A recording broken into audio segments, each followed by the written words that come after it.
Hello students, today we will discuss formal and informal organization. आज हम औपचारिक एवं अनौपचारिक संगठन डिस्कस करेंगे। तो इससे पहले हम देखते हैं कि संगठन क्या होता है। देखिए, जब कभी दो या दो से अधिक व्यक्ति मिलकर किसी एक उद्देश्य की प्राप्ति के लिए कार्य करते हैं तो उन व्यक्तियों के बीच कार्य को बांटने की आवश्यकता होती है और यहीं से संगठन का जन्म होता है। ये ऑर्गेनाइजेशन वर्ड ऑर्गेनिज्म से बना है, जिसका मतलब ऐसे अवयवों से होता है जो आपस में किसी प्रकार से संबंधित होते हैं। वे सभी मिलकर एक यूनिट के रूप में कार्य करते हैं। जैसे ईश्वर द्वारा जो रचित हमारा मानव शरीर है, इसके बहुत छोटे छोटे बड़े भाग हैं, तो हर ऑर्गन का एक फिक्स कार्य होता है। लेकिन इन विभिन्न भागों के अलावा मानव शरीर के जो दिमाग है उसमें एक केंद्रीय विभाग भी होता है जो कि सभी क्रियाओं को प्लानिंग करता है, उनका नियोजन करता है, निर्देशन करता है, संचालन करता है और नियंत्रण भी रखता है। तो इस प्रकार विभागों में प्रभावपूर्ण समन्वय स्थापित करने की कला को ही कॉमर्स में हम संगठन कहते हैं। मूले तथा रेले के अनुसार संगठन सामान्य हितों की पूर्ति के लिए बनाया गया मनुष्य का एक समुदाय है। कुंटज एवं ओडोनिल के अनुसार संगठन आपसी संबंधों का एक ऐसा ढांचा होता है जिसके द्वारा उपक्रम को एक सूत्र में बांधा जाता है तथा ये ऐसा ढांचा होता है जिसके अंतर्गत व्यक्तिगत प्रयासों का समन्वय किया जाता है। देखिएगा, जो संगठन बनाया जाता है वो उत्पादन को, जो न्यूनतम उत्पादन वह है उसको कम करने के लिए और मैक्सिमम प्रोडक्शन के लिए, समय और प्रयत्नों में बचत के लिए, श्रम और पूंजी में मधुर संबंध के लिए, सेवा की भावना के लिए और संगठन की प्रभावशीलता में वृद्धि करने के लिए, राष्ट्र आय में वृद्धि करने के लिए संगठन की आवश्यकता होती है। इससे प्रबंधकीय कार्य क्षमता में वृद्धि होती है। ये संस्था के विकास में सहायक होता है। ये विशिष्टीकरण को बढ़ावा देता है। ये भ्रष्टाचार पर रोक लगाता है। नियंत्रण में इससे सुविधा रहती है और इसके अलावा ये उत्पादन में भी वृद्धि करता है। इससे साधनों का श्रेष्ठतम उपयोग हो पाता है। कर्मचारियों के मनोबल में वृद्धि होती है। आर्थिक नियोजन को सफल बनाने के लिए संगठन जरूरी होता है। संगठन एक समूह के रूप में होता है। संगठन एक प्रक्रिया के रूप में है। ये संबंधों का एक ढांचा होता है। संबंध मतलब जो संगठन है प्रबंध का एक तंत्र है। ये एक पद्धति है। संगठन प्रबंध का एक मेन कार्य होता है। संगठन एक साधन है, साध्य नहीं है। ये एक क्रियात्मक विचारधारा है। वास्तव में कोई संगठन अच्छा है या बुरा है, ये इस बात पर डिपेंड करता है कि इसकी कितनी कुशलता से उपक्रम के निर्धारित उद्देश्यों को प्राप्त करने में सफल है।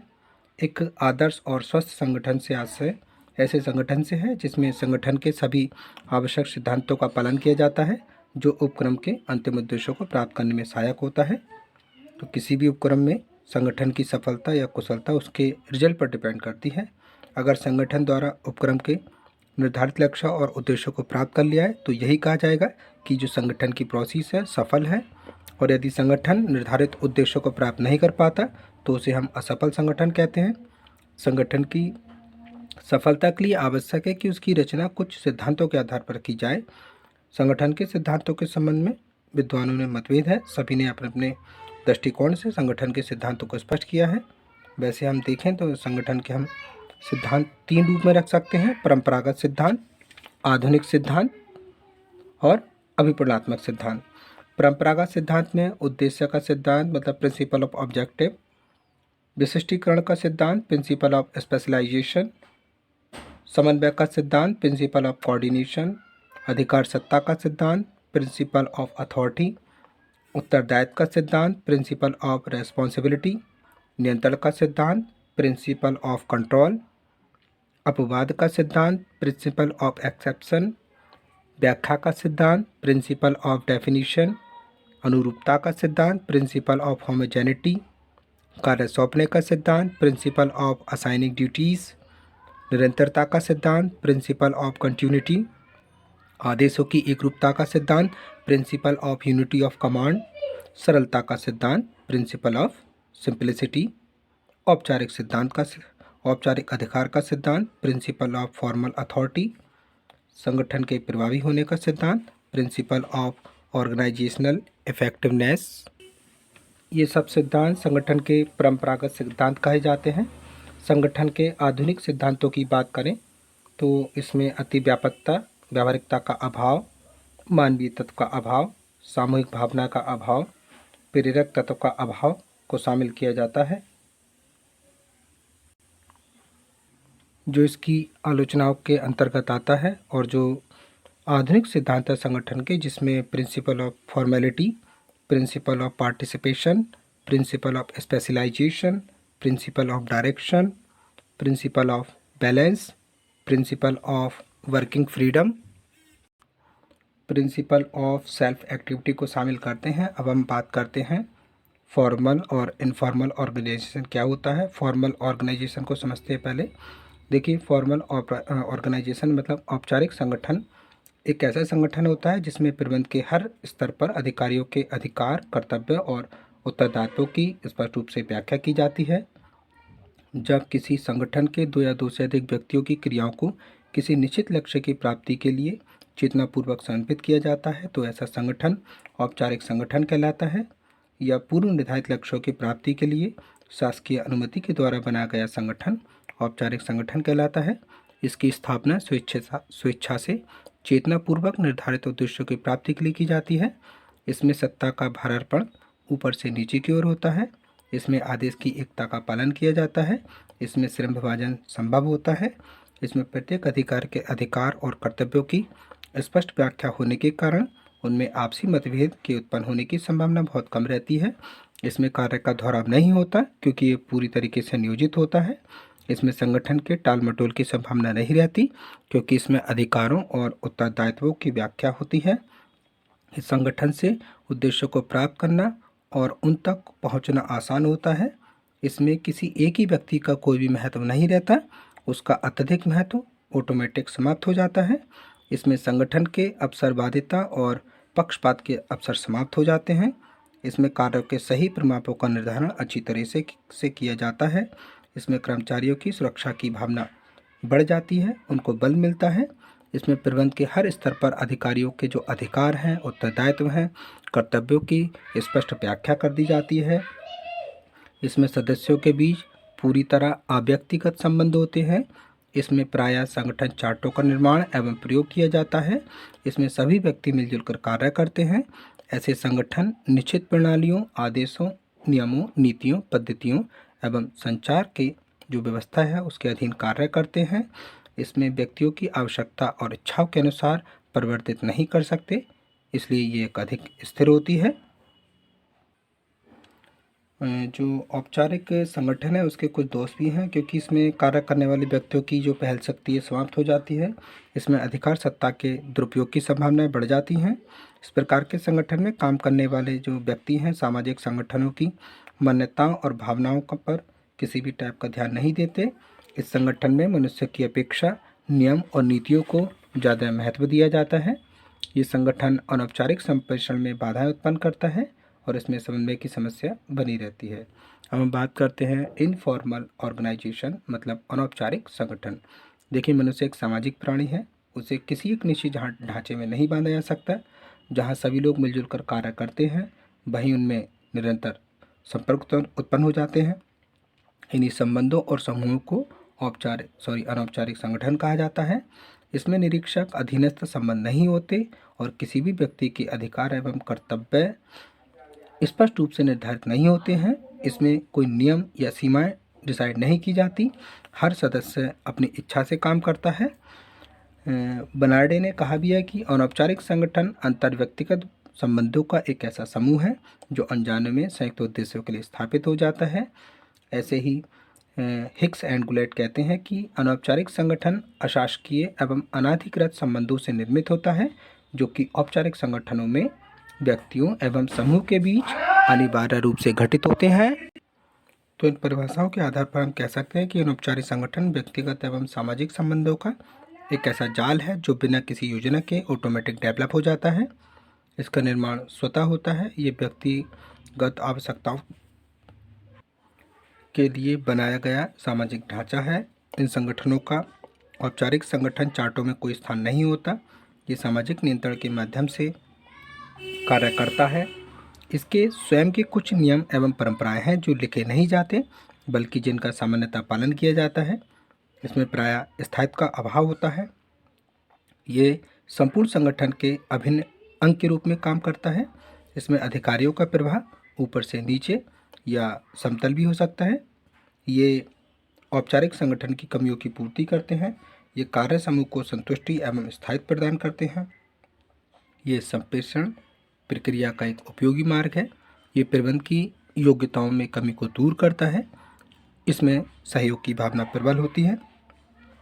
अब इसके भी कुछ डिसएडवांटेजेस हैं, मतलब ये संगठन अफवाहें फैलाते हैं जिसके कारण लोगों में अनावश्यक भ्रम क्रिएट होता है। ये समूह की मनोवैज्ञानिक भावना के अनुसार कार्य करता है। ये उत्पादकता में अधिक वृद्धि करने के लिए प्रबंधन के प्रयत्नों को अप्रभावकारी बनाता है। इसमें झूठे समाचारों का बहुत ज़्यादा प्रसारण होता है। अब हम बात करते हैं कि इसमें औपचारिक और अनौपचारिक संगठन में क्या अंतर है। तो देखिए, औपचारिक संगठनों की उत्पत्ति अधिकारों के प्रत्यायोजन से होती है, जबकि अनौपचारिक संगठन की उत्पत्ति स्वतः सामाजिक प्रतिक्रिया के रूप में होती है। औपचारिक संगठन तकनीकी उद्देश्यों के लिए बनाए जाते हैं, जबकि अनौपचारिक संगठन मनुष्य की सामाजिक तुष्टि की खोज के परिणामस्वरूप पैदा होता है। औपचारिक संगठन में जो औपचारिक संगठन के जो सदस्य होते हैं उनमें अव्यक्तिगत संबंध होते हैं, जबकि अनौपचारिक संगठन के सदस्यों में व्यक्तिगत संबंध होते हैं। औपचारिक संगठन का क्षेत्र व्यापक हो सकता है, जबकि अनौपचारिक संगठन का क्षेत्र संकुचित हो सकता है। औपचारिक संगठन में नियम, कर्तव्य, अधिकार और उत्तरदायित्व लिखित रूप से निर्धारित किए जाते हैं, जबकि अनौपचारिक संगठन में नियम और परंपराएं लिखित नहीं होती हैं। औपचारिक संगठन में अधिकार ऊपर से नीचे की ओर प्रवाहित होते हैं, जबकि अनौपचारिक संगठन में अधिकारों का प्रवाह ऊपर से नीचे या फ्लैट रूप में हो सकता है। औपचारिक संगठन अधिक स्थायी होता है, जबकि अनौपचारिक संगठन इतना स्थायी नहीं होता। औपचारिक संगठन की स्थापना एक योजनाबद्ध तरीके से की जाती है, जबकि अनौपचारिक संगठन की स्थापना ऑटोमेटिकली हो जाती है। औपचारिक संगठन उन व्यक्तियों से प्रभावित होता है जो कि रेखीय स्तर में वरिष्ठ अधिकारी होते हैं, जबकि अनौपचारिक संगठन उन व्यक्तियों से प्रभावित होता है जो समूह के नियंत्रण होते हैं। Thank you very much students. Hello student, today we will discuss authority and responsibility. आज हम अधिकार एवं उत्तरदायित्व डिस्कस करेंगे। देखिए, अथॉरिटी मतलब अधिकार का अर्थ विभिन्न क्षेत्रों में अलग अलग होता है। प्रबंध के क्षेत्र में अधिकार से मतलब उस वैधानिक शक्ति से है जो शीर्ष प्रशासन मतलब उपक्रम के अध्यक्ष से प्राप्त होती है और जिसके आधार पर वह अपने अधीनस्थों को आदेश देता है। दूसरे शब्दों में, संगठन के उद्देश्य एवं लक्ष्यों को प्राप्त करने के लिए संगठन के अंतर्गत कार्य करने की गतिविधियों का मार्गदर्शन करने और उनसे कार्य लेने के लिए आदेश देने के लिए प्राप्त शक्ति को अधिकार कहते हैं। जैसे कि एलन ने इसको डिफाइन किया है कि अधिकार उन समस्त अधिकारों और शक्तियों का योग है जो किसी व्यक्ति को प्रत्यायोजित कार्यों के संपादन को, जो कार्य के निष्पादन है उसको संभव बनाने के लिए सौंपी जाती है। जैसे कि ऐसी हेनरी फोल इसको डिफाइन करते हैं। हेनरी फोल कहते हैं कि आदेश प्रदान करने का अधिकार और आज्ञा का पालन करने के लिए बाध्य करने की शक्ति को अधिकार कहते हैं। मतलब अधिकार एक ऐसी शक्ति है जो अन्य व्यक्तियों से पूर्व निर्धारित उद्देश्यों की प्राप्ति के लिए उपयुक्त समझे जाने वाले कार्य को करने के लिए बाध्य करती है। अधिकार में वैधानिक शक्ति का उपयोग होता है। शक्ति के परिणाम स्वरूप निष्पादन निहित रहता है।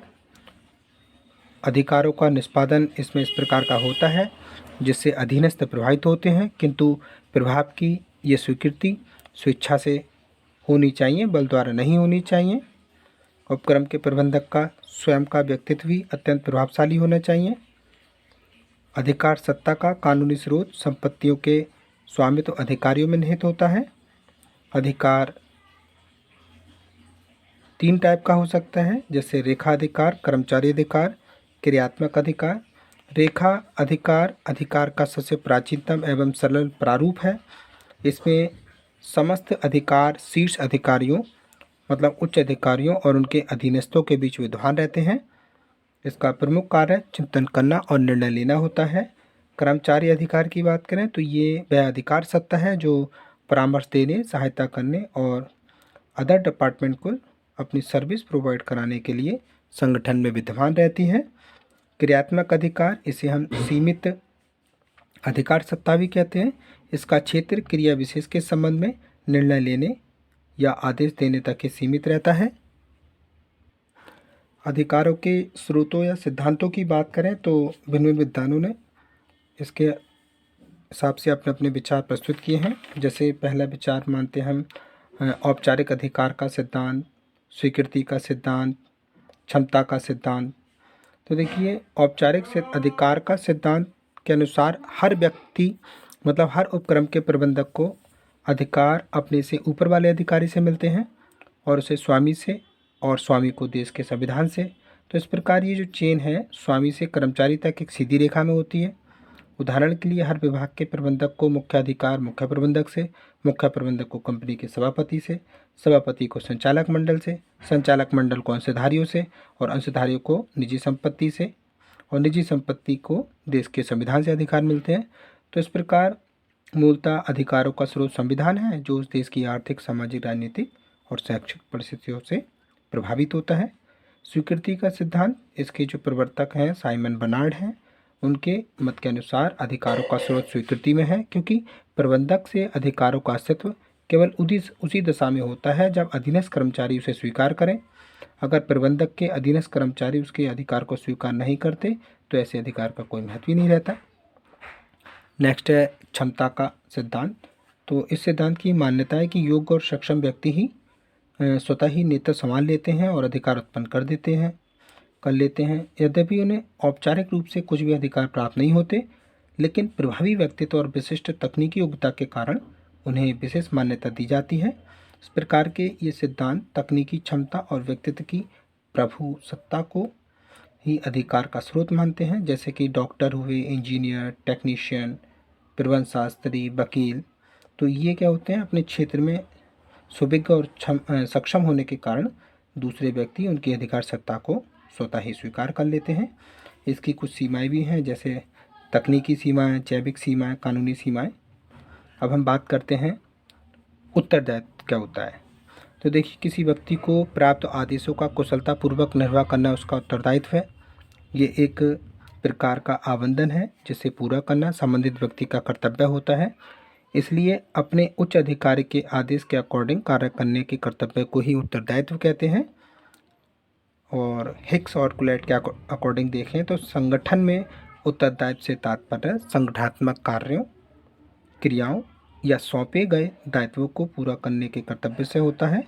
जॉर्ज आर टेरी के अकॉर्डिंग उत्तरदायित्व किसी व्यक्ति का एक ऐसा आबंधन है जिसमें वह सौंपी गई क्रियाओं को अपनी श्रेष्ठतम योग्यता से पूरा करे। इस प्रकार परिभाषाओं के आधार पर हम कह सकते हैं कि उत्तरदायित्व सौंपे गए कार्य को निष्पादित करने का दायित्व एवं बंधन है जो कि अधिकारी एवं अधीनस्थ के औपचारिक संबंधों के कारण उत्पन्न होता है। उत्तरदायित्व एक बंधन है जो नैतिक और वैधानिक दोनों प्रकार का हो सकता है। ये बंधन हमेशा अधीनस्थ कर्मचारियों पर अप्लाई होता है। कुछ उत्तरदायित्व ऑटोमेटिक क्रिएट हो जाते हैं। उत्तरदायित्व व अधिकार साथ साथ होते हैं क्योंकि बिना अधिकार के उत्तरदायित्व महत्वहीन हो जाता है। ये उच्च एवं अधीनस्थों के औपचारिक संबंधों के कारण पैदा होता है। उत्तरदायित्व आपके दो प्रकार के होते हैं, सतत उत्तरदायित्व, विशेष उत्तरदायित्व। सतत क्या होता है, जब किसी संगठन में किसी निरंतर चलने वाले कार्य के लिए कोई कर्मचारी नियुक्त किया जाता है तो उसके उत्तरदायित्व को सतत उत्तरदायित्व कहते हैं। जैसे किसी उपक्रम के प्रमुख प्रबंधक और विक्रय प्रबंधक के बीच में संबंध जो होगा वो सतत उत्तरदायित्व के होते हैं। विशेष उत्तरदायित्व क्या होता है, जब किसी व्यक्ति को किसी विशेष कार्य के लिए अन्य व्यक्तियों के अधीन नियुक्त किया जाता है तो उसे हम उसका दायित्व विशेष रूप का हो जाता है।